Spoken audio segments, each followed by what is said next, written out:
Kwa majina naitwa CPAT Governor Tupele Mwatesa ambaye ni mwenyekiti wa tamasha la watumishi halmashauri ya wilaya Misenyi, ambapo sasa tunakwenda kutambulisha tamasha la watumishi season 2 kwa maana mwaka huu 2026 ambao tunatarajia kufanyika kuanzia tarehe 10 mwezi wa 7 2026, lakini awali tulifanya mwaka jana, ambapo mwaka jana ile tamasha lilifanyika siku moja, iliadhimishwa mnamo tarehe 6 mwezi wa 7 2025. Sasa mwaka huu tamasha hili linatarajia kuwa na vitu vingi tofauti na mwaka jana, ambapo mwaka jana tulikuwa na tamasha kwa siku moja. Mwaka huu tunatarajia kuwa na tamasha kwa takriban wiki nzima.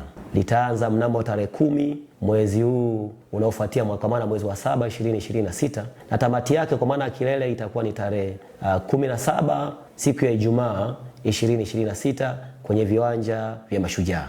Lakini kabla hapo itatanguliwa na mambo mengi kama nilivyosema hapo awali, ambapo kwanza kwenye wiki nzima tutatoa huduma kwa jamii kama vile kutoa damu, kutakuwa na shughuli za kiafya, kupima afya kwa magonjwa yale yanayoambukizwa na yale yasiambukizwa, lakini pia tutafanya vitu vingine vingi ikiwa pamoja na kufanya usafi kwenye maeneo mengine kwenye taasisi za umma na maeneo mengine ambayo tutaona kama sisi kama Bonanza, waratibu wa Bonanza inafaa.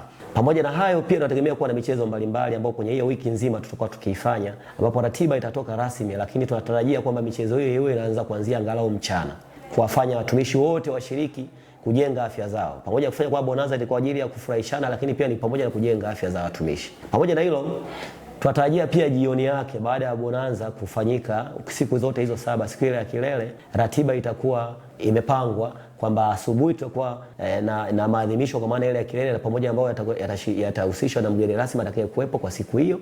Lakini baada ya hapo tukishamaliza zile shughuli za asubuhi mpaka ile jioni yake tutakuwa na gala dina ambayo itafanyika ukumbi ambao tutakuwa tumeuchagua kwa siku, lakini tunatarajia kutafanyika Nyabutaizi. Kishafika kwenye lile eneo, moja kati ya kitu ambacho kitafanyika siku ile ya jioni ni burudani mwanzo mwisho. Yaani ni burudani mwanzo mwisho, unakuja pale kuburudika, unasahau kwamba sasa ulikuwa na mawazo nyumbani, umegombana na nani, ulifanya naye nini. Ni kwenda kufanya unit, kufanya burudani ambapo tunatarajia kuna vitu vingi. Lakini moja kati ya kitu ambacho tunakitarajia siku hiyo kwamba tunategemea kuwa na live band, kuwa na ma DJ watakuwa kuja kutuburudisha hiyo siku. Lakini ukiacha hivyo pia tunatarajia kuwa na vyakula vya kutosha, vinywaji, na ili uweze kuburudika sio mbaya. Tumeona ni busara, kamati kaona ni busara wataweza kushiriki kipindi chao cha gala dina, basi mtu achangie shilingi 30,000 ili angalau aweze kuenjoy na aweze kuona kwamba hii sherehe kweli ni ya kwake, na tunawakaribisha.